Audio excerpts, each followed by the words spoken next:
But it's such a hard line to parent, because the reason why you feel like you have to be the animal to keep your kids safe, I feel the same way. That is the result of how we were brought up. Yep. Right. So now our kids aren't being brought up that way. Right. Like, are we softening them? Yes. So when we're gone, like, are they now like, who's my protector? Who's my lion? And that's the hard part is I agree with that 100%. Is kind of having to trip on them every once in a while to harden them up. I'm okay with you have to let them fail. They have to have problems with their friends. They have to figure out how to deal with their emotions after a wrestling match or a loss in baseball or football.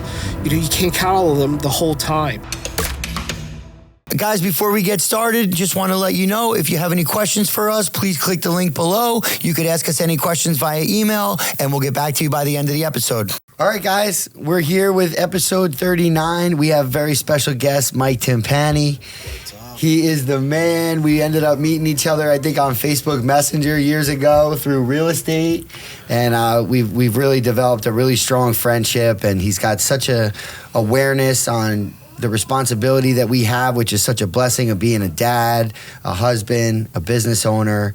And we're just really glad to have Mike on today. So thank you for joining us, buddy. Welcome, Mike. And the first thing I noticed about you was your hat. Dad, husband, man of God. Let's go. Yeah. Has religion always been at your forefront? No.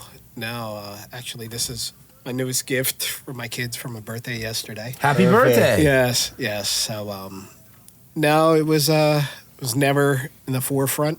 And that probably has been the reason that things weren't always going as well as I feel they're going now. Okay. But I think we all go through that part of life where you need to find it will find you. Like, God will find you at the right time, I feel. All right, well, let's hope God is with us, because we're about to try this drink right now. Yeah, it's not looking great. Yeah, I think we need to say a prayer. All right, so I'll give everybody a little background. Last night I'm watching this video on YouTube, and this guy is pumped, and he's talking about this little shot that he takes to give himself a boost of energy and what he called a euphoric feeling. Yeah. So obviously everybody knows me and Pete are on this journey to try and just figure things out and feel a little bit better. So me and Emily picked everything up. She graciously just made us this lovely drink, which contains turmeric, pink Himalayan salt, a half of a lemon, a tablespoon of regular olive oil, not extra virgin, a little bit of cayenne pepper, a cap full of apple cider vinegar, and ginger juice. And we're going to see how we feel after taking this. Maybe we'll feel good by the end of the episode. Maybe not. It's not the primary focus, but we're just trying new stuff. Yeah. So, boys, I give it a little mix. Yeah, we've been mixing it. And mixing it bottoms up. Here we go. There you go.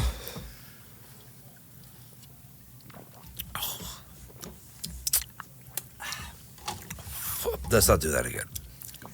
That was a horrible idea. Oh, gosh. How was it? Tastes like a shitty Dijon mustard. Perfect. Do you got candy? All right, so what did the video actually say? You got candy. So I'll play the video. So I sent this video to Pete, and Pete responded like way more favorably and excited than I anticipated. I didn't get this text message, so. So I know. I didn't even think about that either. I just pictured you and I doing it together. I didn't even think that Mike was going to have to try he's it. in. Listen, All right, so I'll play the video. Yep, you got it. If I could get the sound on. Make a shot in the morning with some turmeric, some pink Himalayan salt, half a lemon, tablespoon of olive oil, not extra virgin, regular olive oil, a little bit of cayenne pepper, a little bit of apple cider vinegar, 1 cap. And if you put ginger juice inside, and you drink it, you will go running for like 2 hours straight. The amount of euphoria that you're going to feel is going to be crazy. The amount of release of dopamine that you're going to release, you're going to feel like a god. I guarantee you. This doesn't taste good, though, does it? Who cares about the taste, Okay. Mr. Tony? Who cares about the taste? We care what we're going to look like and what we're going to feel. All right. All right, so we're going to feel Listen, see I was how we feeling do. good beforehand. I'm feeling good right now. I don't know if it's the drink or what, but I'm feeling good. What do you I'm think? feeling good. Yeah, I mean. That was delicious. You want another one? Yeah, no. No, I think Honestly, that's a we got once all a the day type ingredients. thing. I'm going to have another one tomorrow. Yeah, Dude, once I a feel day, good yeah. right now. Yeah, I think I think the terrible taste kind of wakes you up a little bit. Maybe that's why. Maybe that's why But the I'm dopamine sure there's hit's some coming in. benefits to some of that. I mean, like Ev said, it's got ginger juice in it, which is good for your gut and stuff like that. I mean, I highly doubt we feel that effect right now, but I'm sure by the end of this, I'm about it. We're going to feel something. I'm about it. Sign me up tomorrow. Listen, I'm hoping to feel like I learned a little bit about Mike Timpani. So tell us. That's definitely what you're going to have here. So we're just coming out of Father's Day. You know, how was Father's Day for you guys? How did it go? It was pretty good. We spent it at the campground. So good. I have an RV and out in Lancaster. And I love Lancaster. Oh, it's amazing. Yeah, we used to go out all the time because there's an auto auction we go to out that there. like- So that's the exit we get off of. No way. Right around there. My mother she loves the Amish country. It sounds Amish. It is. Yeah, it's all Amish, and it's very. It's so much slower than here, Which is nice. And one of the great things I tell people about being out there with the Amish, with the farmers, is that it forces you to slow down. Like over here, we're trying to hit every road to get somewhere as fast as possible, beat the GPS. Over there, you could try it, but you're going to hit 7 buggies that are going to make you slow down. Forces you to slow down. It's a different life. And then you're going to make another turn, and there's going to be a tractor that makes you slow down. So, like, everything about it is just slow down, look around. It's beautiful green hills and pastures, and there's scripture everywhere because they're very religious people. So it's a wonderful place to spend time away from the Jersey Shore. Of which course. It gets a little too crazy around here. It sure does. I'll agree with that. You know, you got a lot of hustle and bustle, and that's part of the reason I spent my Sunday or Father's Day. I took a breather from the phone. Me and my kids hung out on the couch. We watched TV. We watched a couple movies and cuddled. And then we went to my brother's, swam, and just barbecued. Just Solid. took a breather for the Mike's day. got a pool back there? He does. Nice. And, you know, we don't have a pool right now. So I got Club Coddington for our personal swim club. There you go. We had a nice day. My mom came, and we just kind of relaxed. And That's awesome. but I needed it. You know, we always keep talking about you can't pour from an empty cup. And, like, you pointed out to me last week, I haven't really been focused on recharging myself. And, you know, you're running and running and running. At some point, the battery runs out, you know, and you got to, maybe I'm not aware of it, but I needed Pete to tell me so I could dial myself in maybe a little bit and charge my soul Sunday. And I feel a lot better today. It's amazing. You know, so hopefully that energy just continues. Yeah, man. What an incredible blessing it is to be a dad, though. I mean, There's nothing better. Like, on the way over here, I was thinking, like, and I know I've said this before, but, like, what would my life look like if I wasn't ever a dad? And, like, honestly, Totally different. Would I even be here at all? And Yeah. and it's just, like, this amazing role, this, like, monster responsibility that we have. There's a lot of, like, internal struggles that we also feel with it as well, but we get to be the provider. We get to be, you know, we all have unique ways of making money in 2024 that we could be at the bus stop. I mean, that's awesome. We could drive our kids to school. We could pick them up. They could bring us into field day. Yeah. Like, I had kickball a few weeks ago. Like, we're never going to get this time back.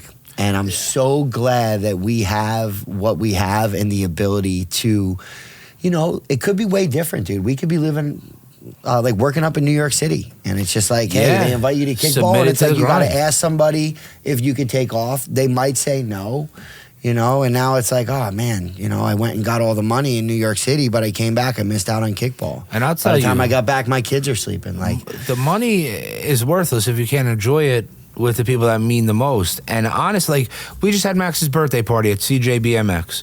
It was the cheapest birthday party I've ever heard of. Really? It cost, I think it was like $4.99. That was a great including time, food. The kids got to ride the track. They had bikes for them. Max loves BMX, but the point is, I enjoyed it because I was with my kid. We were outside. It was an affordable birthday party for great. 25 kids or whatever was there.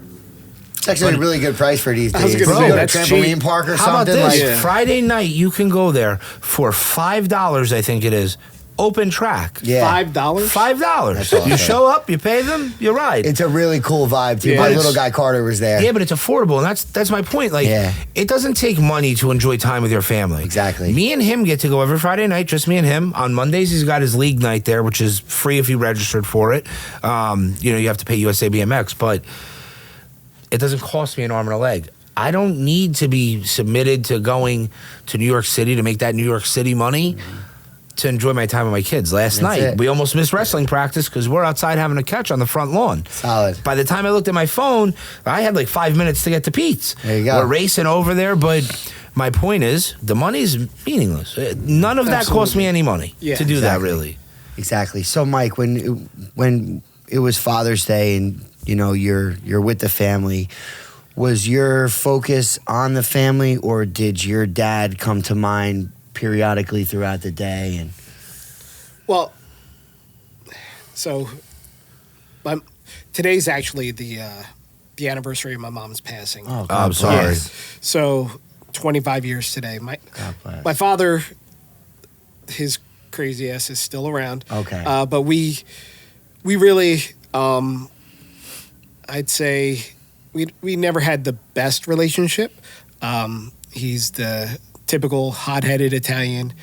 And as I got older, my boundaries became tighter and tighter to where I've learned something that's taken me 45 years to learn, but you really have to learn.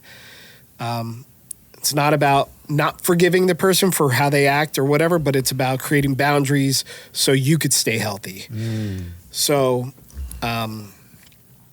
although it was Father's Day and him and I really aren't speaking, and it's more for my own choice than his, it was more for me to even focus harder on my kids and the time that we were spending. Good. And not kind of, I don't know, getting in the rut or the what ifs or all the other stuff that a child, our kids are always going to want our affection. They're going to want our approval, and that could be something that they could search for their whole life. Especially if you're a dad that doesn't give it back to you, that you don't say you're proud or whatever it is. So I've learned to make peace with all that and be okay. Like God has provided me with my family and everything that I have. So that's a battle that I'm just, he has not made me equipped to battle. So but he has made me aware. Okay. So. Okay. Which is wild that he has such a high-headed demeanor. And, I never got that vibe from you. And, I was thinking we had, a really stressful real estate transaction years ago while you were on the RV, in PA. Yeah. And, a lot of these agents would have really lost it. You stayed, super chill throughout there. Did you get that from your mom? Did you get that over 45 years? I've definitely gotten that from my mom. I'm also... I have a long string, but once you get to the end of that, then See, I'm the opposite. I got a short fuse, but once it's gone, you're good. We're good. You can move on. I'm gonna blow up. 3 minutes later, we're good. Let's reboot and start over. I'm more similar to Mike. Yeah, I'm a Where I'll longer let it fuse. boil for a long time Yeah. until that lid pops off. because I'm an analyzer. So Okay. it's let me see what's going on, where are they coming from, and then before I make my choice to flip out or not, it's okay. Yeah. Most of the time, it's worked for me pretty well. There you go. Where the other person tripped, for a while, and then they came back, and I'm like, all right, good. I'm glad I didn't, because both of us would have. It would just been a disaster. For sure. But I also, I am very, very, I don't know. I what I said about boundaries, I do have boundaries where even if that other person is tripping out and I'm like, all right, this is only going this far, But the calmness definitely came more from my mom than from my dad. My dad was more maybe your short fuse, blow up, but he would never come back to apologize. It was just blow up and and then like ignore that the blow up happened. Yeah, like it never. Exactly. I get that. I got you. Do you ever kind of lose it on your kids every now and again? Yeah. Yeah. I mean, How do you guys feel after the fact? I feel terrible. I was there for a very long time, and anytime I lost it, I would like internalize it, beat myself up, literally shut down. Yeah. Shut down. And now I'm like, hey, you know what? Real life's gonna be tough when you guys get older. Like, I'm not freaking out for no reason. Like, I'm not walking in the door freaking out. But like, hey, your mom says 3 times.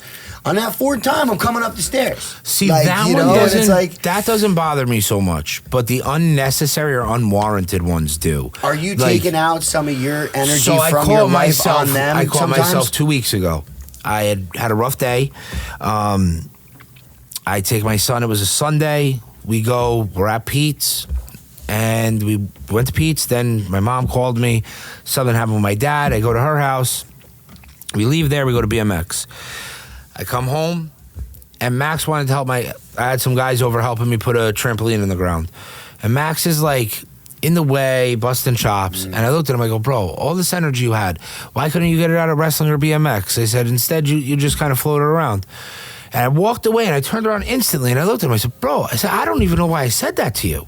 I said, I'm so sorry. And my wife was standing right there. And I was proud of myself and really embarrassed that I said that, but I was proud that I caught it. And I said, you know what, bud? You worked so hard at Pete's. You did a great job on the bike. I said, I'm just going through something. I said, I'm sorry. Come give me a hug. And, my 7-year-old son, Max, is somewhere in here probably following Evan around. Yep. And he is, him and my daughters are the apple of my eye. And sometimes, you snap on the kids, on the people you love most. And I love my kids, and I would never mean to take it out on them, but it happens. Mm-hmm. Yeah. And unwarrantedly so. So, like, if they're doing something wrong, I don't feel bad for putting them in their place. But when it's on you, you own it. Yeah. Good. And you have to. It's a good place to be. You have to.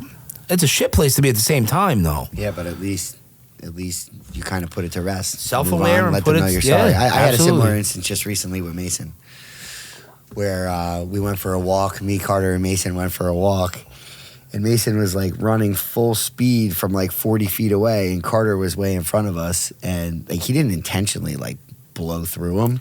But like Mason was like running really fast and tried to like move out of the way, and Carter didn't even see him coming and moved and knocked him down. Yeah. Once Carter went down and freaking out. Now prior to that, I was already feeling pretty not myself, which is why I went for a walk in the first place. And then I invited Mace because he'll come out with me at night, and Carter came with us. So I was already on edge. You were already. And then once he took out Carter and Carter started crying, I was just like, what the fuck?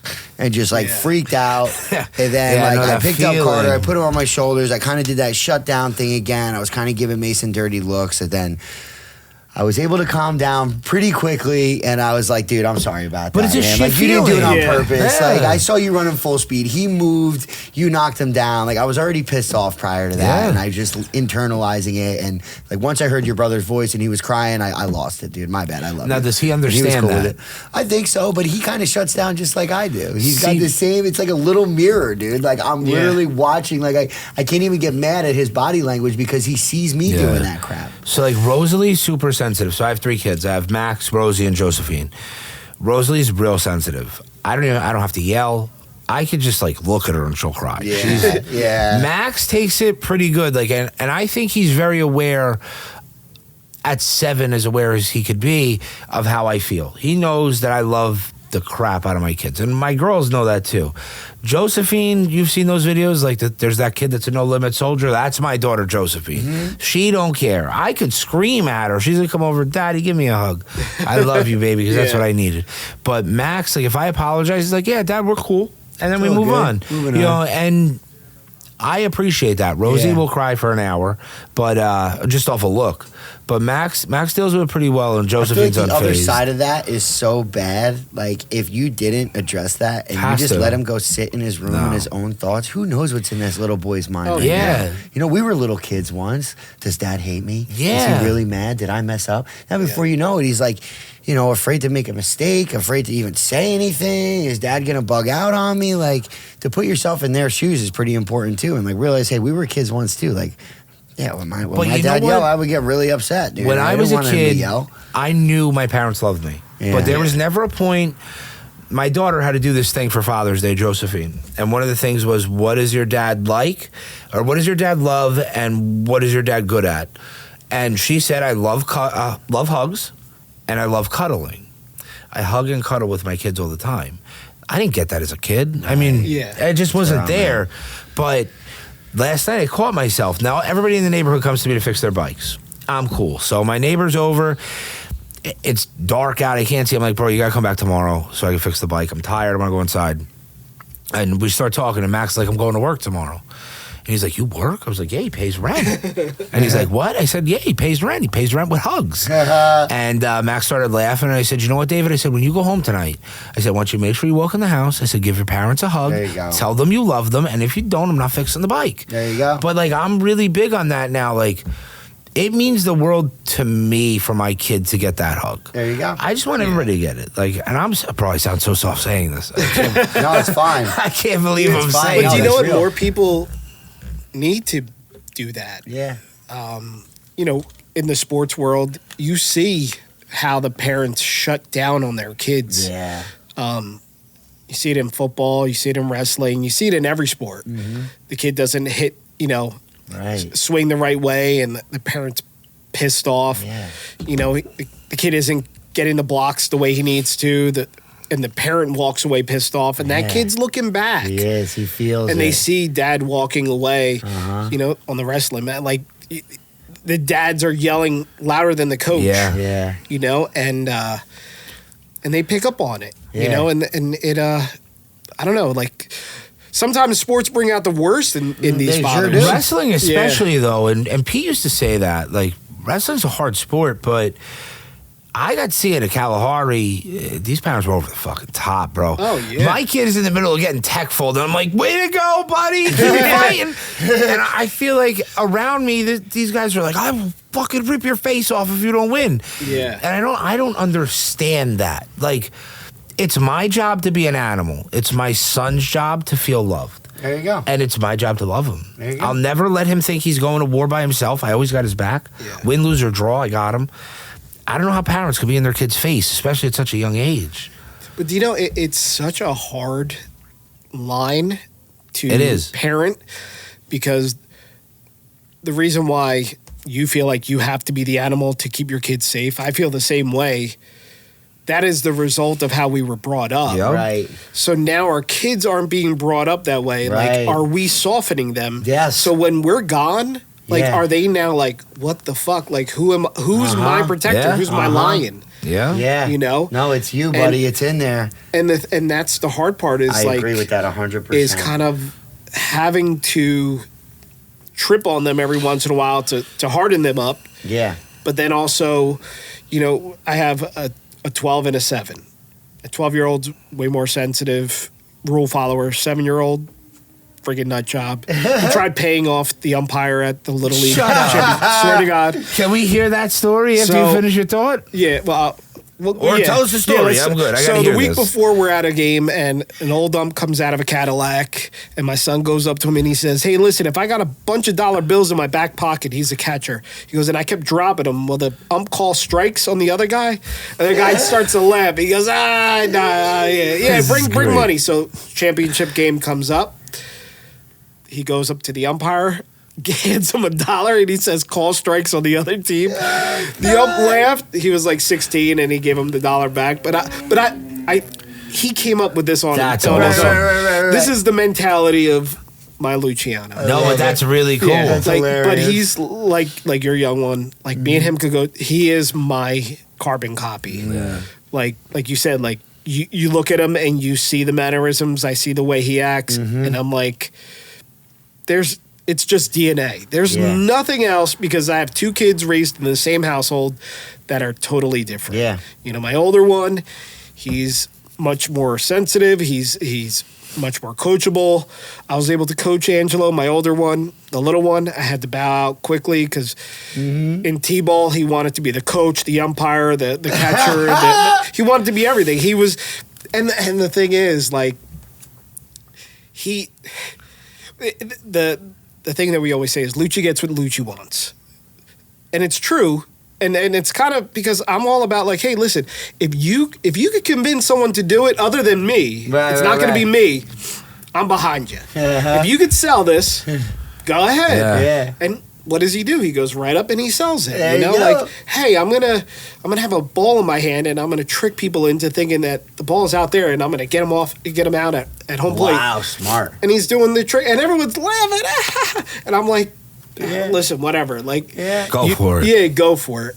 But you know, having that fine line of like, you have to let the kids fail. You know, and you know, a lot of times with my older one, now he's a preteen and he's a pretty hard personality. He's a leader, and with leadership comes like friction with friends. He started feeling himself a little bit too, I'm sure. Yeah, so you know, mom tries to help, you know, give the answer. I would do this, I would do that, and I'm like, hey, listen, this is what I would do, but you do you, bud. You know, you'll figure it out. I'm okay with you have to let them fail. You have to let them fail. You gotta have they have to have problems with their friends. They have to figure out how to deal with their emotions after a wrestling match or a loss in baseball or football. You know, you can't coddle them the whole time. Yeah. You know, mom tries to do it, and I lay back. I'm like, Let her do her thing. like as he mom. knows we're here. Like he's got the foundation of knowing we're here. We don't need to, like, if he's not asking for the advice, Right. like sometimes you don't even have to give it. Yeah. It's so you know? hard as a parent to actually sit back and let them like struggle though. Like, Yeah. Oh yeah. I try to think of so many things. Like, hey, do you think ice cream would make you feel better? Do you want to play Fortnite? Do you like? Can I give you a hug? Like, Do you know what's is there made anything that'll make you watching feel my better? kids struggle easier for me? Was watching my son on a wrestling mat. Definitely. Because I can't go out there and help him. I could Yeah. cheer for him, but it's on him. And listen, life is going to beat you up. It is what it is. I'll always be there to pick him up, but I can't catch him. And I can't catch him when he's on a wrestling mat. I can't help him if he's at school and somebody's picking Same on thing him. with BMX, dude. He's out there by himself. Yeah, you know? I can't be there to catch him if he's going to fall. I can Yeah. run out there if he falls and help Yeah. him get up. But, you know, one thing that I've done is I've told him he's got one real rule from me. Like, I mean, he's got a lot of rules, but one rule that is important to me is he's got two little sisters. When he's outside, he's got to be their protector. There you go. And he's I like teaching everybody else how to treat those little girls. That's amazing. So if he's mean to them, the neighbor's going to think it's okay to pick on them. 100%. And he's got to stop that in its tracks. I love that. So he takes the bus in the morning. My really good friend Kevin's daughter Jules is 6. My friend Adam's daughter Lex is 7. Jules just turned 7 too. They're all on the bus together. And I told him, you don't let anybody pick on the girls because there was a kid picking on them. He now stands up to them. I'm There not we saying go. he's Yeah. throwing fists. That's what we need. But you can't do that. And I've told him, I said, you don't fight people. You say, stop doing that. That's my friend. If somebody puts their hands on you, by all means, I'm telling you it's good. Go for it. Yeah. But you don't put your hands on anybody.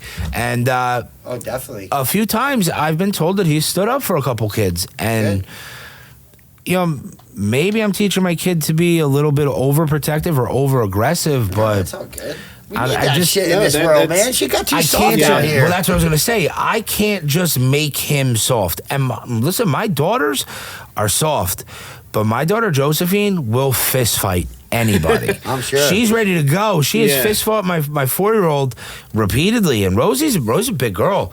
Rosie's built like me. I mean, she's Aki for her age. And Joey just walks up, bang, puts That's her right great. down. Puts her right So, down. Mike, does your oldest guy have a cell phone yet at 12? Yeah. And how long ago was that? It's been a couple of years. You guys doing some monitoring with that? Or? Yeah. Yeah. Yeah, we grab it every once in a while. Yeah. Mom will get Check on there. up on it. See That's a what's whole going new on. world. Does he have Snapchat? No. Does he have any social media or anything? Instagram. Instagram. For his wiffle ball stuff and Yeah. his sports stuff. Yeah. But And he's we'll, like texting his bros. yeah, but we'll pop in. Like he'll go to sleep and my wife will start going through. And we've noticed there's been times where messages were deleted and we're like, listen, if those dates don't add up, you lose your phone. Oh, Yeah. wow. So you're going back in some communication. Oh, we're trying to with an individual, and it's not there. Yeah. So whatever he deleted is not really what the parents. Yep. That's a smart play by him, by the young buck. We didn't come up like that. We didn't have to. We didn't have it. I'm saying by the time I got we my were cell phone calling at the house 17. phones, you know? Exactly. I got my cell phone at 17. Yeah.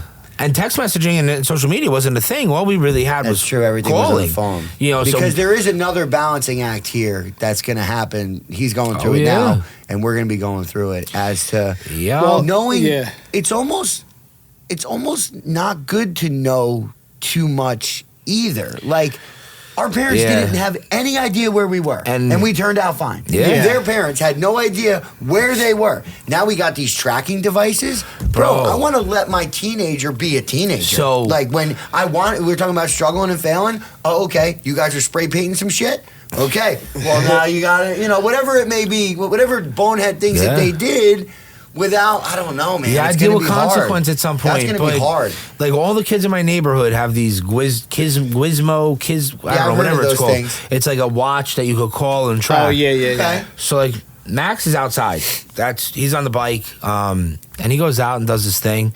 My mom buys him a watch for his birthday that we could track him. I think it's a little weird because I was all over Freehold on a bicycle. My mother had no idea where we were at. That's what I'm but saying. Different time. You got people pulling up in vans, grabbing fucking kids now. You know what I'm saying? It's different. That's where a lot of the "where's my kid" comes from. Honestly, our parents didn't. It's not like they didn't care where we were. They just trusted that the neighbor wasn't a creep. Yeah, like, and they you knew that we had our friends around us, and there were other adults. Other people used to. Like, do the right thing. Yeah. Now people will literally see something happen and walk the other way. Got extremely They'll take a picture of it and then maybe call the cops and they'll let it happen. Yeah, post it on the local town page and like not address it. But that's like the other Nancy thing. on the town page. What are you doing? Call the cops. Stop that. Do something. Do anything. Yeah. But now you see with social media, you see all the posts, kids going missing, or like. I don't know if you guys see them, but there's always a post about somebody walking through Target and them and their kid were getting followed. I'm not saying I believe all of them, but I'm reading about it every day, and I'll be damned if I don't take some precautions to protect my kids. Yeah, 100%. Yeah, it's definitely it's hard. I have to always have the conversations with him about. Ring cameras. Like, there's Ring cameras everywhere. I'm like, if you're with your friends and those kids are saying words or doing something stupid and you're associated with them, it's going to go on the local page and then someone's going to know who you are. Yeah. And this is stuff we didn't deal with. I know. Text messages, social media, that's there forever. Mm-hmm. Even like if you say inbox messages. Yeah, like you say something out of anger or you can wind up a Facebook post right away. You could wind up in jail over what you say, or if what you say to somebody now leads to them harming themselves, like that is now you're now going to get in trouble. Right. Like all these things we never had to worry about is now what a teenager has to worry about among everything else we did worry about when we were kids. Now it's just magnifying that stuff. Exactly. And then we didn't have to worry about, what everybody else was doing because we didn't have an instant, visual into our other friends, what they were doing, and if who's with who today, and all this other stuff. Yeah. It was about like who had the bikes in the front of their house. That's how you knew who was over whose house. We still know that in my development, which I'm sure, which is old school, but we still did have like this innate like jealousy, like where I don't know about you guys, but like say you had like your one buddy that you were kicking with all the time. And then, like, he wasn't around the one day, he's hanging with somebody else. Like, sure. I remember that feeling. Yeah. But now, like, you're sitting at home and, like, you're on the phone and, like, you see that. I feel like it's almost worse. It is. Absolutely. Yeah, because it's like, oh, now he's showing off. I thought he was my best friend. No, we can all have friends. I know you're a kid and you think that these ways, but the social media is ramping all that stuff up, which is already hard. The human brain is already powerful enough as it is. It's already telling us certain things as it is. And now you're streamlining everything and you're fast forwarding all this and magnifying all of this. It's tough, man. Well, look what it's doing to like youth mental shows health. Our role as dads being even more important. clutch now. Yeah. I mean, look at youth mental health. Yeah. I mean, the phone's got to be playing, or social media, not so much the phone. playing a role in that. I mean, more kids are depressed, the more kids are medicated. You know, I mean, at what point do we draw a line and say we have to be a little bit more conscious? And I'm saying that sitting here, all three of my kids have iPads. My kid's got an iWatch or whatever the hell it's called. I mean, he's in a group chat. I didn't even know his iPad could text message. Not that he's sending texts, but the whole neighborhood, all the kids are sending him text messages. So I'm the pot calling the kettle black right now. Which is all throw your right. iPad in the garbage. You know, which is all right. I mean, because there's also a balancing act there, too, between, like, you know, if you keep them away completely from all this stuff. Then they're going to rebel and want it more. Or they're in the workforce or something, and they can't communicate with everybody. Like, you know, we still got to make sure that they're still regular kids, but I like that Mike is able to say, hey, you know, let's take a look and see what's going on out here. On what they're doing. Yeah. And it's only going to get harder. I know. And it's, you know. It's such a blessing, though, being a parent. It is. It's the biggest, the best blessing and the hardest job ever. I know. Well, it's the most stressful for sure. My line about being a parent is fine line between blessed and stressed. Yeah. And I feel it. And like, these are the most immense blessings in my life, but it's also like super overwhelming at times. Well, you're responsible for Which is why I was talking them, about, you know, filling your cup is more important now, which is why I think there's such a monster movement for guys around our age that are looking for ways to feel better. Which, Mike, like, what really, did you have a defining moment that brought that spiritual connection to you a few years back? I've seen a monster change in you. You were always a kind soul, but I think you were carrying a lot internally. Where, so I guess, like, two-sided question, like, what really kind of brought you there, I guess, would be the first one. So there was for a period of time I was Catholic, so I was going to church, and then kind of never felt at home there.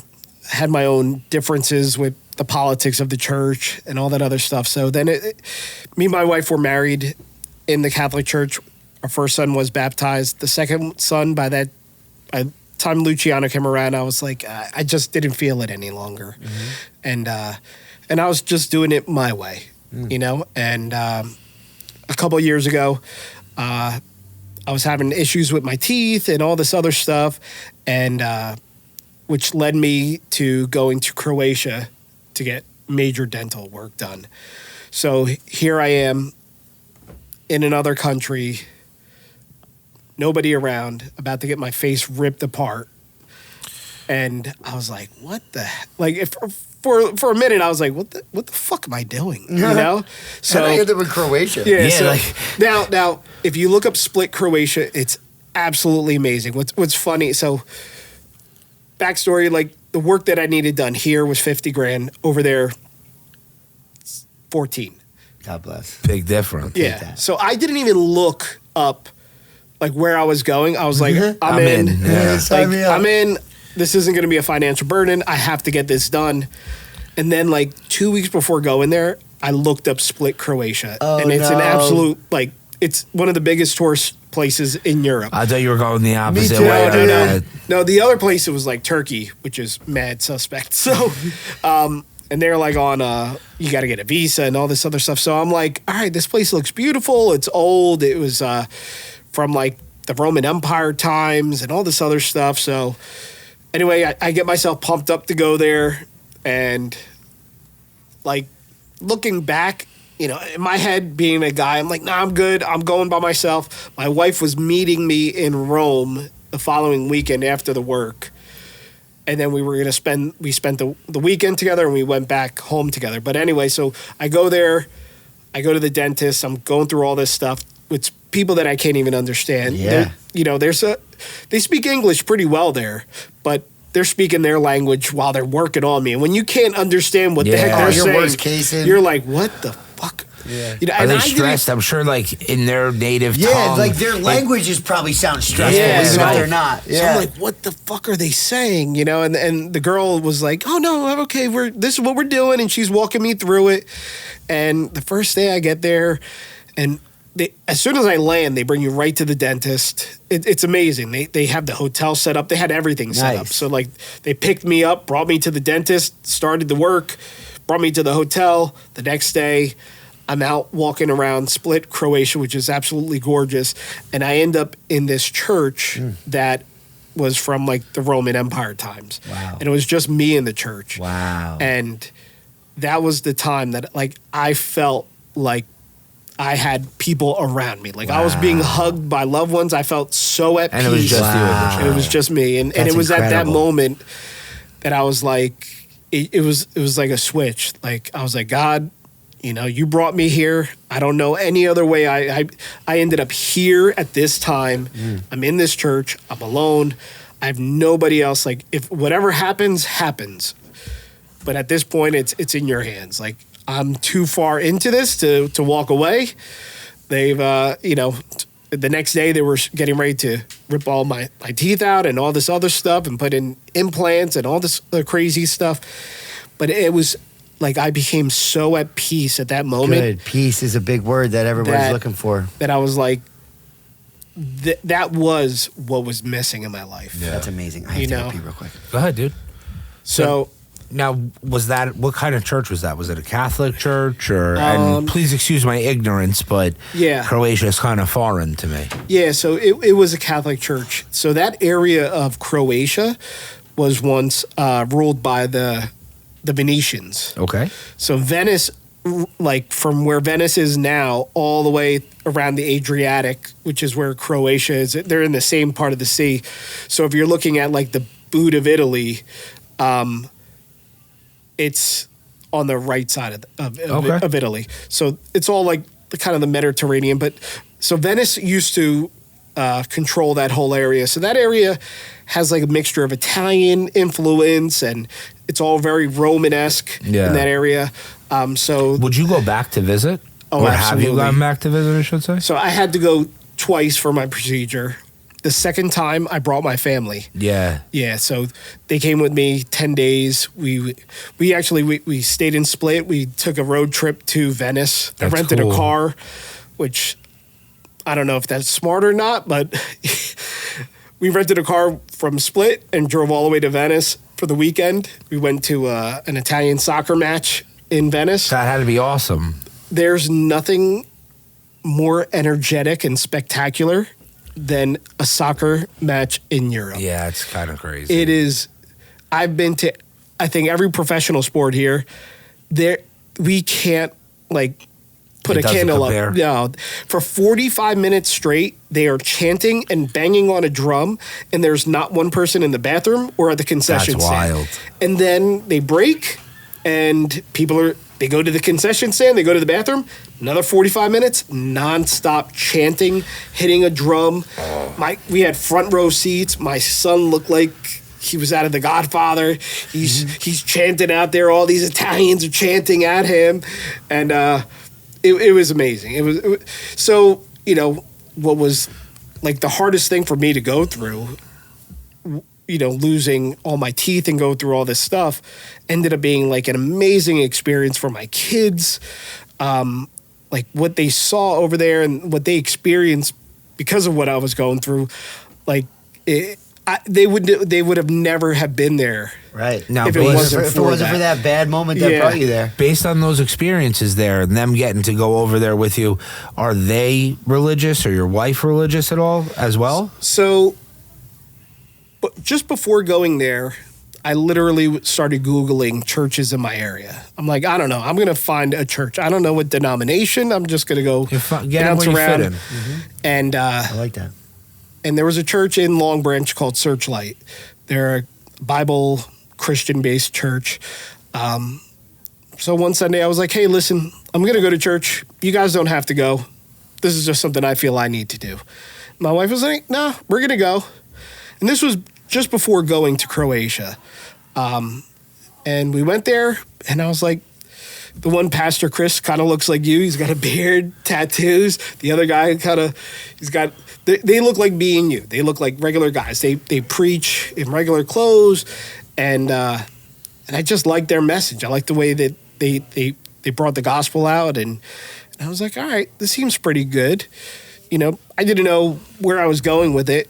Well, I went to that one service. A friend of mine who was in wrestling saw me the next week and was like, hey, I saw you were at church. Do you want to join our Bible study? A bunch of guys from West Long Branch do a Bible study every other Wednesday. So I'm like, yeah, all right. Listen, I don't know much about the Bible, but I'll contribute whatever I do know. And after I came back from Croatia, I started to spend more and more time going to church, going to Bible study, and just kind of creating my own walk with Christ. And along the way, my kids, they continued to go to church with me. Nice. My wife and kids, they come every week.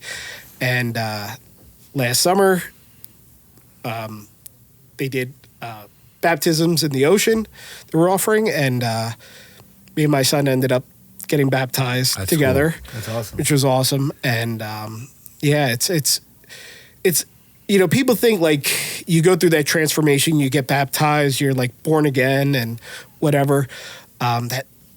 There you go. You're a different person, and it's like no, I'm still the same.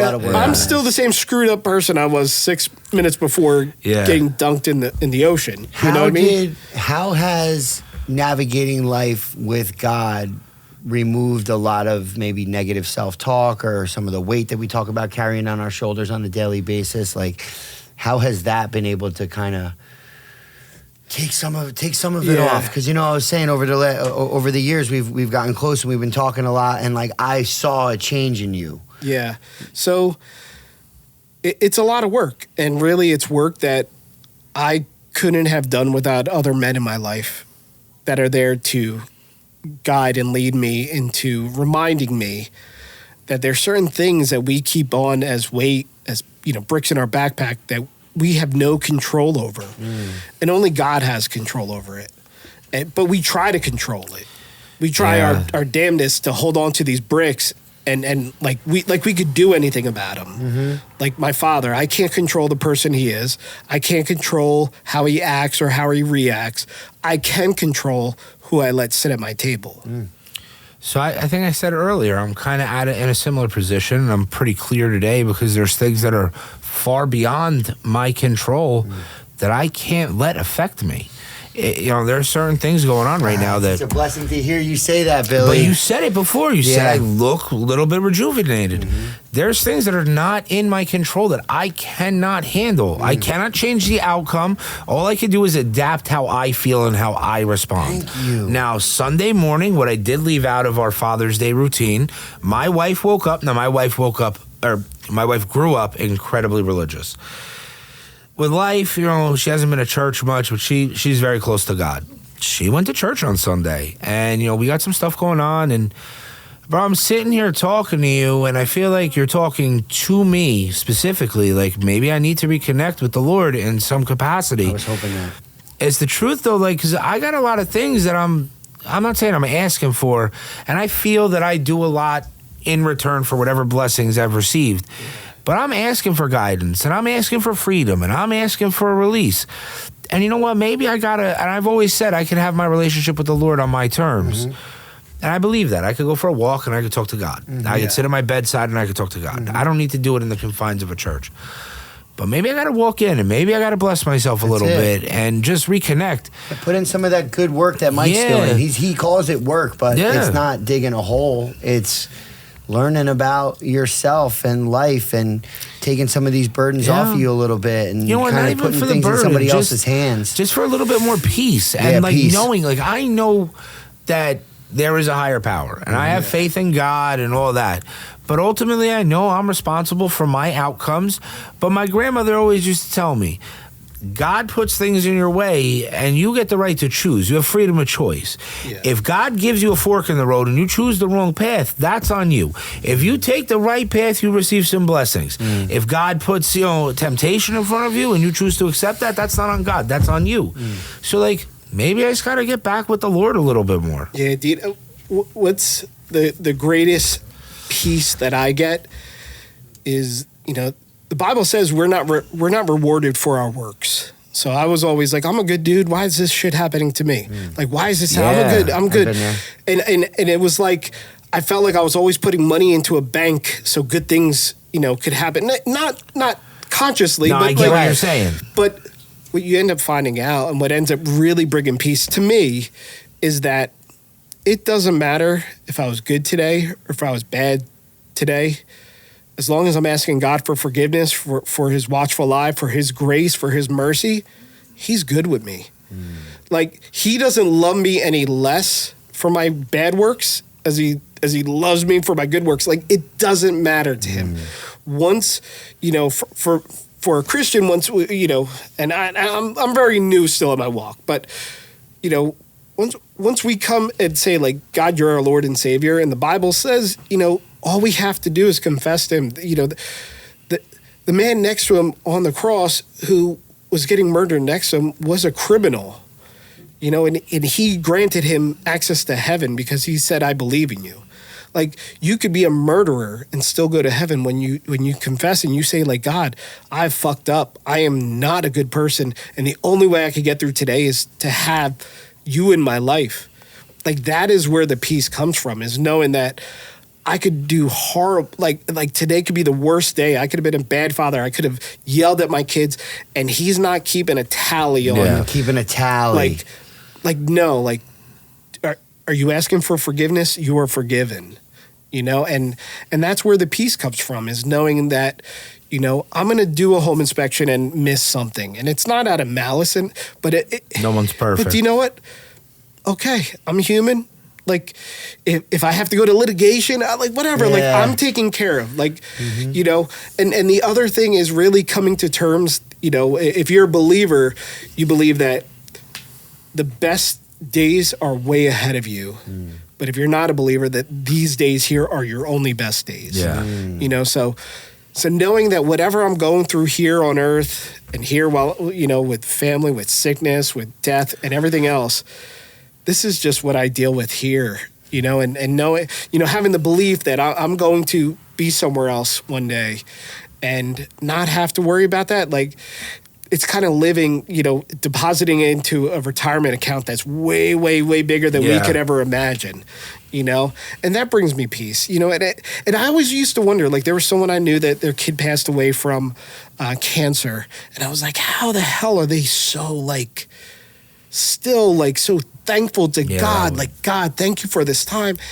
And then I go, if you're a believer, you believe that child now is in a place that you can't wait to get to.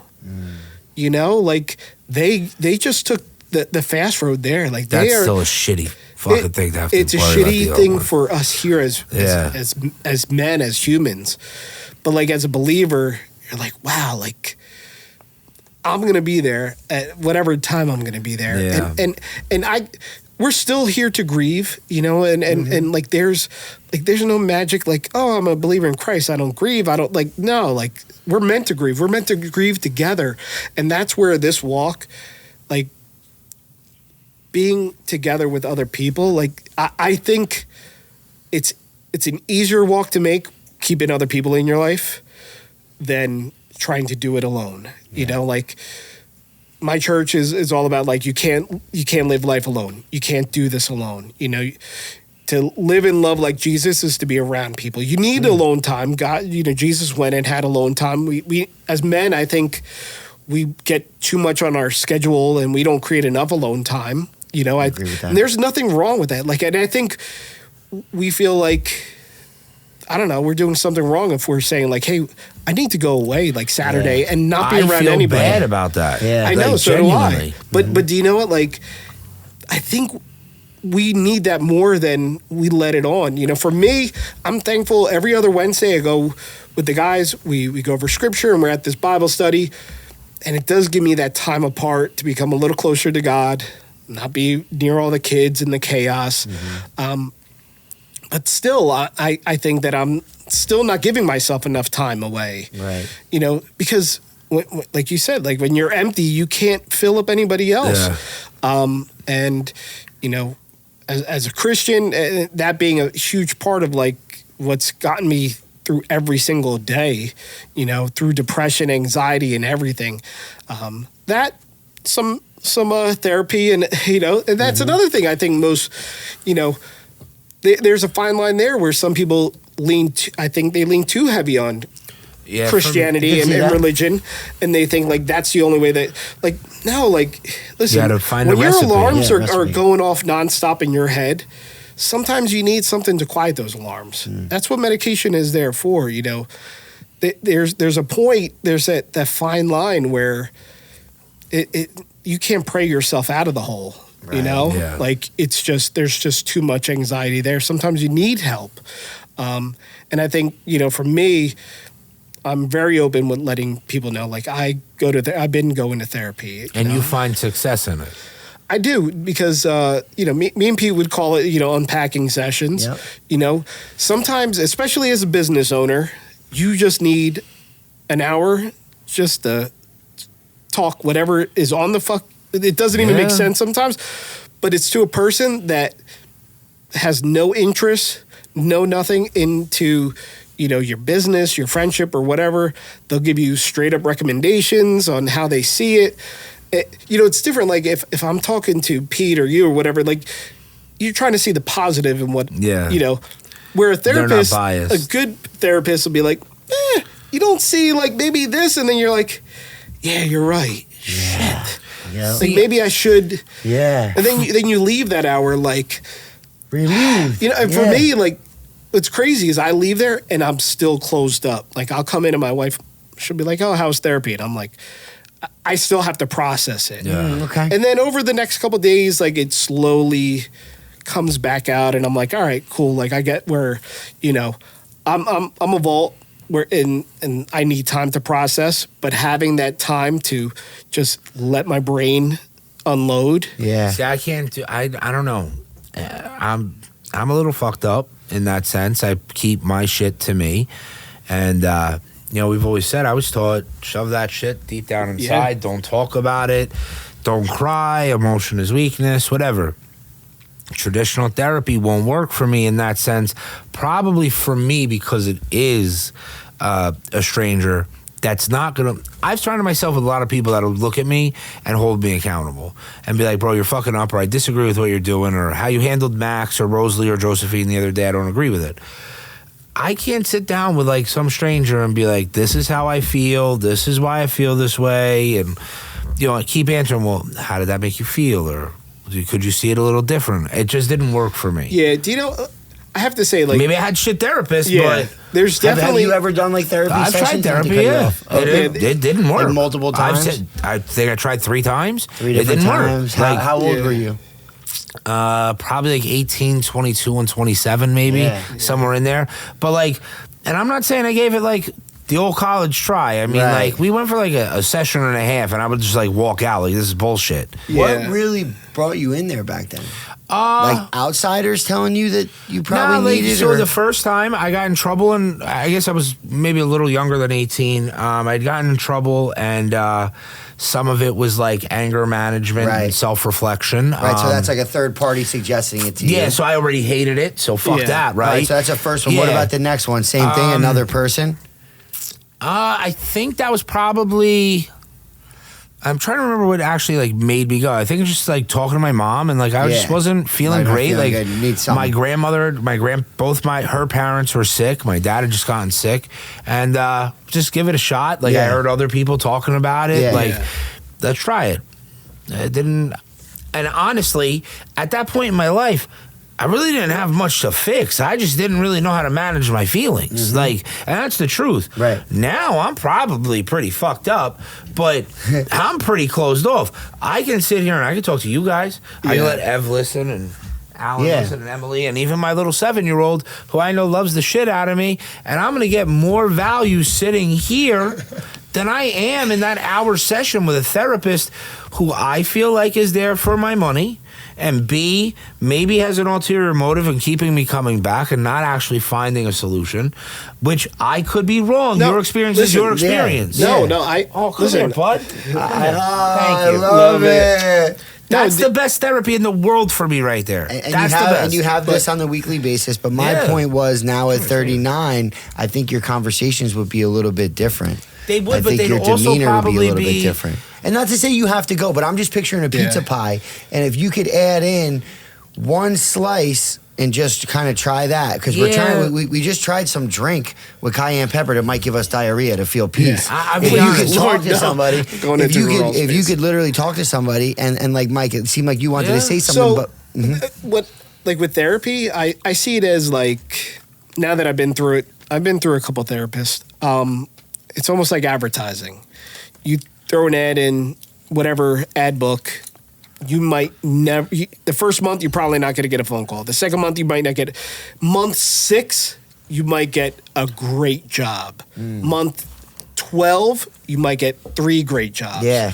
So it's not going to be instant peace and instant relief. It is very much about like building a relationship and, for one, seeing if you vibe with the person. I truly believe it takes. That's big. It takes I don't vibe with a lot of people. 4 to 6 though. sessions before you even know. Like, is this person someone that I can vibe with or not? My wife just changed therapists. Okay. And she went to this therapist. She was like, I don't know if I'm going to go to her. She's whatever. Okay.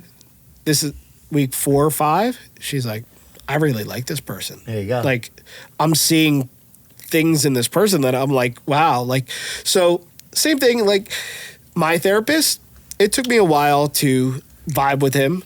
But now I truly trust, where he comes from. He's very much not, like he lets me take the lead on, you want to see each other every 2 weeks. You want to go every 3 weeks, whatever. Like, so it's not like a forever thing. Yeah. But it's one of those things that if you're not going to go into it with a 4-week mindset, Right. then Seidi, dove into therapy. I don't know if you ever saw the episode with Dave Seidenberg. He went in there with a fucking notebook and was like, let's get it all done. Well, yeah, some people, that's where they're at. Like, and I'm like you. Like, I'm still closed in. Yeah. There's times I go to, I'll have something on my mind the week going into therapy, and it won't even come out. Wow. Because it's like, it just, my natural body chemistry keeps I feel it like back that there. almost leads to anxiety, though. It's like when you have this thing that is within you that you should probably get out, and then you don't. Like for me personally, if things like that are happening, it almost builds and festers So I even get more. exactly what you're saying. Yeah. For you, it might manifest as anxiety. Yeah. For me, I'll be honest, it manifests as aggression. Anger, aggression. Yeah, and it's still a powerful negative emotion. Yeah, no, regardless. 100%. Yeah. It's the shittiest thing to have. Yeah. Honestly, not to make light of anxiety, but I prefer to have anxiety than aggression. And for me, it's tough to hone that in. By nature, I'm pretty aggressive to begin with since I'm a kid. Now you add some of that shit that I'm bottling up, and it's aggression's an overwhelming emotion, and one way, shape, or form, it's got to come out. Have you ever had a panic attack, Mike? Nothing that brought me into the hospital, but definitely I went through some periods where it was like the depression and anxiety were super high. Yeah. And then I did reach out. I got some medication that definitely helped tremendously. Good. Like, not throw you into dope sick zone, but it's able to quiet those alarms. Cool. So that you can work on yourself. Yeah. And the other thing that really helped a lot is praying but praying out loud. Yeah. It's different when you actually say the words and you speak it than if you're just thinking it. Yeah. You could, whatever you're going through, you could, in your head, you could be saying, Lord, watch out for my father, blah, blah, blah. Yeah. But when you actually say it and you're they're professing God, my father's sick, or, my mother this or whatever, please, that act of actually coming out and saying, that's therapeutic within itself. Yeah. And then, the book you told me about, Two Chairs. Two Chairs, I was going to bring that up. Is having that time after prayer and having that quiet moment to kind of reflect into it. Yeah. And to hear it, to Almost feel. be able to hear some of it and feel some of it back. Like so many times we pray because we want something. God, Yes. please help my dad. Yeah. Please watch out for my son today. Uh-huh. But we don't take a moment to just sit in it. Right. And feel all right, maybe there's something else we should be doing right now. Maybe, it's just having that moment of clarity and quietness. Do you meditate? That is my meditation. Well, so it's funny you say that, because that's what I was going to say. Because it's similar to what Danny said when he was doing all that self-reflection and meditation. He had to be alone with his thoughts, and he's looking for improvement, but he's got to confront what it is. Now you're talking about sitting there and asking or speaking into existence and to the Lord your feelings and what you're asking for, and you got to sit there and you got to digest that, and you got to be in that moment. A lot of peace on the other side of that. But that's why I asked if you meditate, because that is, for me, meditation is different than what a lot of people, it's ever changing. Your form could be different than mine. Oh, absolutely, yeah. So for me, it's like, that's why I asked, because it sounds like for you, that's meditation. And that's where I find a lot of peace. That's the one thing that has been a constant factor for me that I do find real improvement with is meditation. Yeah, that is my meditation. I drop my kids off at school, and normally I'm on my way to my first inspection. And, the first 15, 20 minutes is always just as I'm driving, I'm praying for the day and praying for, my friends and family, for anyone that's in need of prayer. I pray over my home inspection. I pray over my clients. I pray over the house. I pray that, that God just guides me and puts me where I need to go. And then I just leave the radio off and kind of coast for a little bit. Nice. And just feel it, and then, then it's like my mind will start going, wherever, and then the radio goes on, and I'm kind of just off to my day. But good, as long as you found that. Yeah, you found that peace. But it's starting the day in that way so that. I'm sorry, my little girl Rosalie just walked in to visit. Come here, baby. Hi. Come here. Hi. Come here, sweetie. So everybody's heard me talk about my sweet little girl, Rosie. I love it. And this is my princess. Rose, say hi. Say hi to everybody.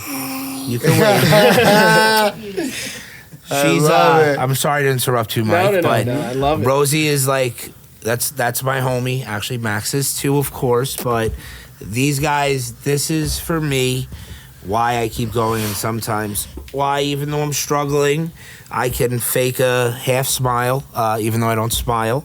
They're the most important things to me, plus my daughter, Josephine. So now I'll let them go sit down, and we'll get back to things. I just wanted to get a hug and a kiss from my little girl. Go sit down. Amazing. I love it. Give me a kiss. Sweet. Oh, yes. Sorry, guys. Mike, I'm sorry. I No, didn't mess that's up amazing. That's what it's all about. That's the reason why we have to work on ourselves, so we can give them the best version of ourselves. Yeah. Absolutely. And, Definitely. Ev, come up, bro. I love when we get sidebars from Evan. No, Pete and I always talk about prayer. We've gotten back into it pretty big within the past 3-4 months. But Dougie Hammond the other day, we were just sitting on my parents' front porch talking, and we've both been going through our own things. And one thing that he said, because we were talking about prayer, and I do the same thing. I'll just turn podcasts off or music off in the car and start the morning that way with a prayer, or doing it in the shower. Yeah. And sometimes when you're feeling like down on yourself, you feel like the ball's on me to even ask God for anything right now. Who am I to ask for anything? And I said that to Dougie, and he was like, dude, I felt the same thing. And the best thing that I've kind of come across is, if you're in that position where you don't feel like worthy of it, ask God how to pray. Just ask him for guidance on how I should pray. And those words will start to come out. And that's been a little like mental shift within the past couple weeks, as I've been just like down on myself, like, what do I deserve? But yeah, if you're new to prayer, if you're new to meditation, just kind of humble yourself. How's it worked for you, Ev? Oh, big time. Yeah. Yeah, big time, for sure. You found a little more inner peace and ability to ask for things? Or not ask for things, but for guidance? And because you're never going to be worthy.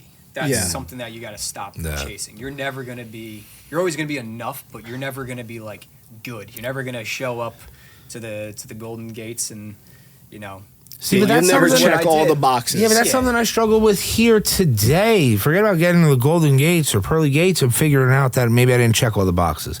Maybe here I'm not enough. Maybe here I'm not doing enough. And maybe here I'm not worthy of some things that I actually am, because I fail to reflect on who I am and what I'm doing and what I bring to the table. And I'm not talking about me specifically. I'm talking about anybody that maybe Evan mentioning their conversation, maybe that reaches a little bit. You have to, like you said, you have to have the ability to maybe sit back and say, how do I do this? How do I pray? How do I ask for guidance? And realize everybody's got value. It's whether or not you're figuring out your potential. And maybe there were times when I was younger that I wasn't, but I'm sitting here and I'm pretty happy with who I am.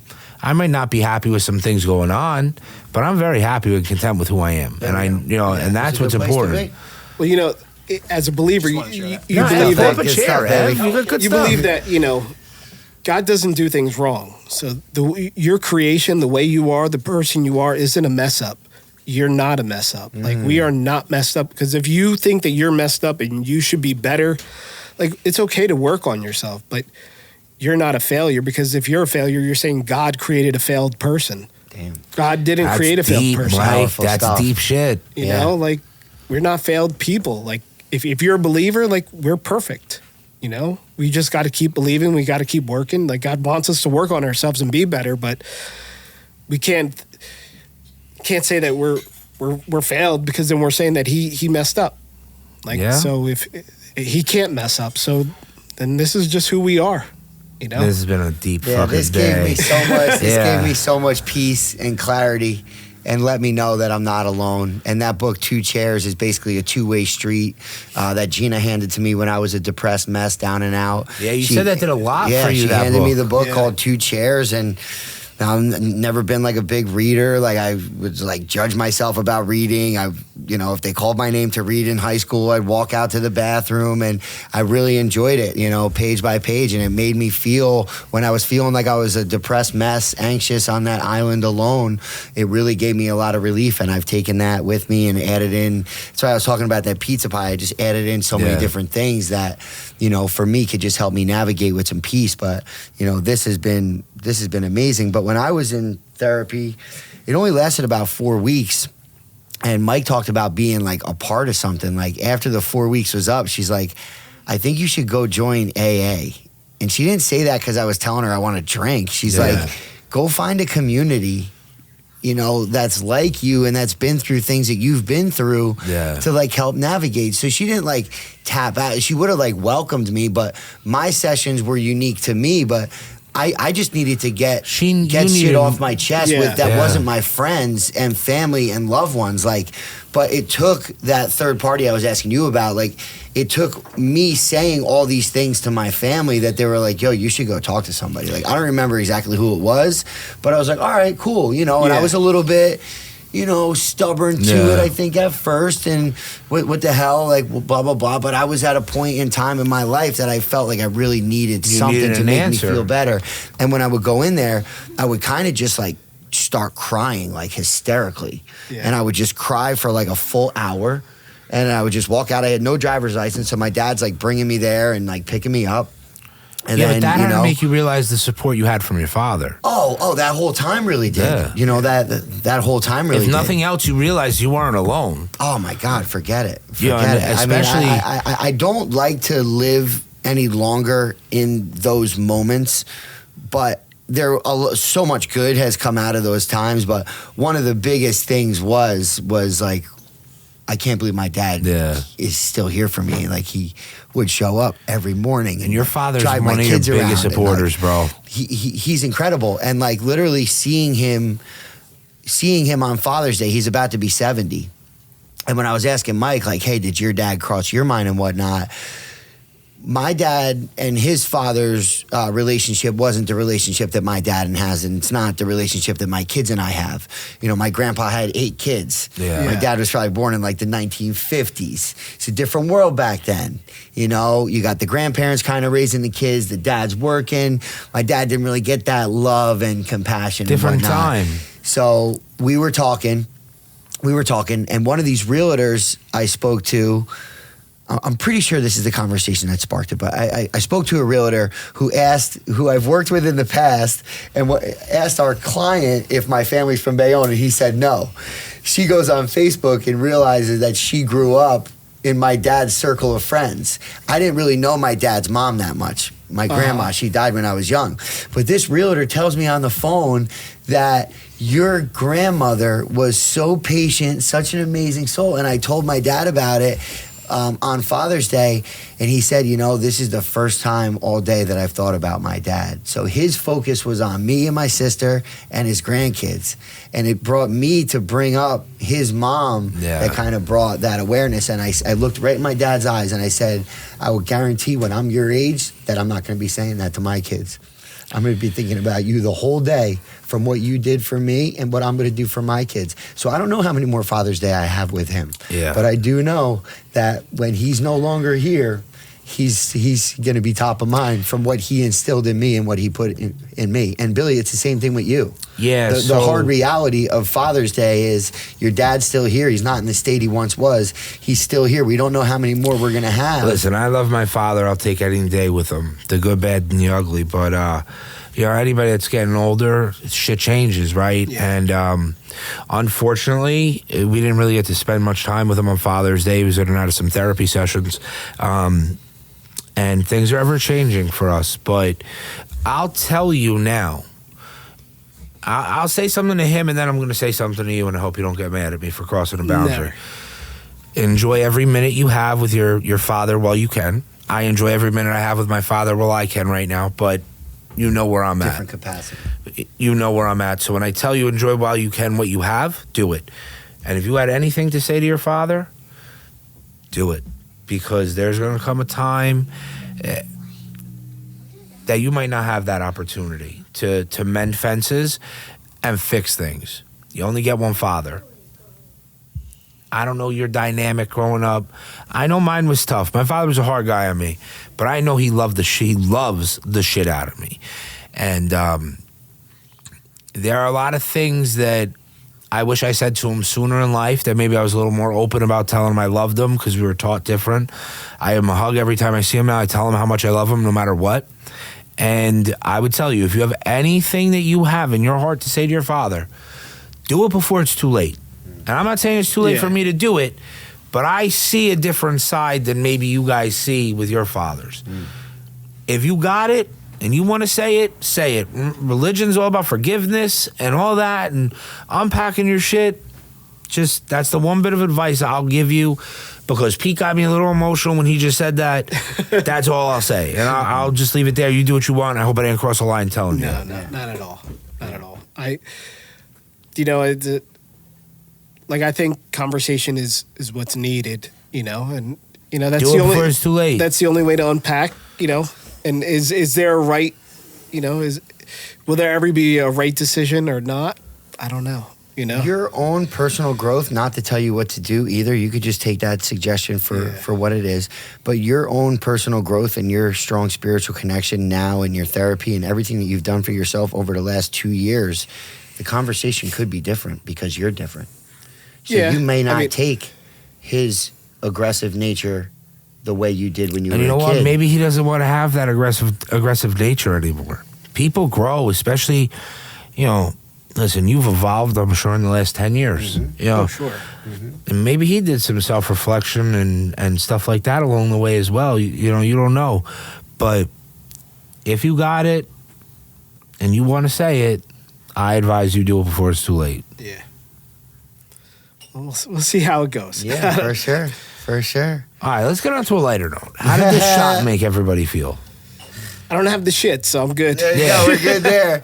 I was saying, I already felt good, and then that might have got me a little bit jolted. I feel the same. I was tired, I think. I'm definitely willing to try it again. Yeah. I'll have it tomorrow. We still have extra ingredients. Yeah, I'm willing to try it to the list. I'm not adding it to my list now. No, you didn't like the flavor? He's doing a lot for himself right now. And Mike, I'm super proud of you and everything that you've been doing outside of the business, just for yourself, to help you navigate life. And I know people with anxious bellies like we have, it could be a really, really tough place to be, and really lonely, and you're never doing enough and always letting somebody down. And I'm just really glad that you're able to find your spiritual connection, find your therapy, and really just help you navigate this life. And also finding community, Yeah, and community is huge. Bro, the support system around you is the most important thing. Absolutely. It's like we put a lot of weight on our loved ones, on our kids to pick us up, on our wives to fill it. It really takes a lot more than that. It's on us. It's on us, but it's also on like even at my church, like I really didn't even get a real connection until I joined one of the setup groups. Like I go in there on Sundays, I help them set up. Just being a part of that, You're building relationships. It filled it, like you said, like the pizza pie. It's like it's another topping. Yeah, like becoming close to people. You know, the pastors and the other people there. Being with the Bible study guys for the last now couple of years, like all these little pieces have helped me tremendously. That's amazing. Where therapy and my wife alone couldn't have done it. Right. There's just no way. Even therapy, my wife and a Bible couldn't have done it. Wasn't enough. You know, it's about conversation and it's about community. You know, our church, you know, one of our core sayings is you can't do life alone. Yeah. You know, and I think that's true. Like we can't, as men, we try to do so much, especially business owners. You go through so much alone time. Mm-hmm. You know, like I'm my own board of directors, I'm my own everything. Like I joked yesterday, you know, I had a sandwich and a Gatorade from 7-Eleven and I was like, oh, the boss bought me lunch. I saw that. Like, yeah, like but that's true. Like whatever we do for ourselves, the boss is doing for it. Like we don't have anybody else to like pump us up, you know, and then we want, you know, our wives to pump us up. Like, hey, thanks for being a great dad. Thanks for being a great provider. I know. Thanks for emptying the dishwasher. But you know, like sometimes that's not enough. Like we're just, and that's where for me, I was looking for all this stuff from all these different places. And the only, like the place I wasn't looking was God. And then that was really what I needed, you know, for me. So, you know what, sometimes, and I actually had this conversation with somebody this morning, some real good friends were down, and we were just talking about work, and they recently sold a business, and we were talking about how business is the easy part. Like actually conducting business is easy. It's everything that comes with it. The personalities, the, you know, people paying you or people showing up to work. That's the hard part. It's me showing up and working hard is going to happen. Oh, that's the easy part. part. That's the easy part. So conducting business is easy.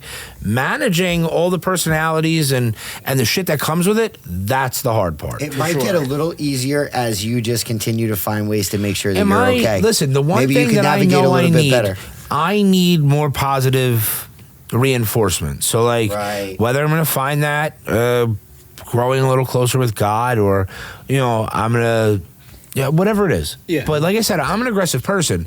Right now, my outlet for aggression is going to the gym. My outlet for aggression is, you know, riding my bike, whatever it is. But I need a little bit more positive refining or retuning. And I guess that's going to have to happen. Or maybe real reflection. Like I said, I thought you were talking to me about it. That's great. We're gonna hit church. Let's go, baby. Let's go. I love it. All right. You got anything else for us? I know you got an appointment, right? Yeah. Yeah, I think I have a crawl space. I don't know. He's gonna go hotbox the crawl space. Well, whatever's coming out after that is drink. Gonna get you. Yeah. Or it's gonna help me. I don't know. Yeah. We'll hope it helps me. Yeah. You know what I mean? Pete, you got anything else? Thank you so much. No, that's it, man. This was very powerful and impactful stuff. Like I knew it was gonna be. It was. So. This was good. Awesome. No, Mike, thank you. What's up, bud? Thank you. Okay, you want to say goodbye? Rose, you want to come say goodbye? So, guys, thanks for tuning in. Mike was here. Come here, Rose. Max, move over. I'll bring my kids in to say goodbye. They're here, so. Oof. So, thanks for tuning in. As always, click the links, like, subscribe, and share. If anybody has any questions, please feel free to reach out. We hope you guys took away something from this episode. I know I did. Have a great day. We'll see you next week. Yee! Say bye. All right.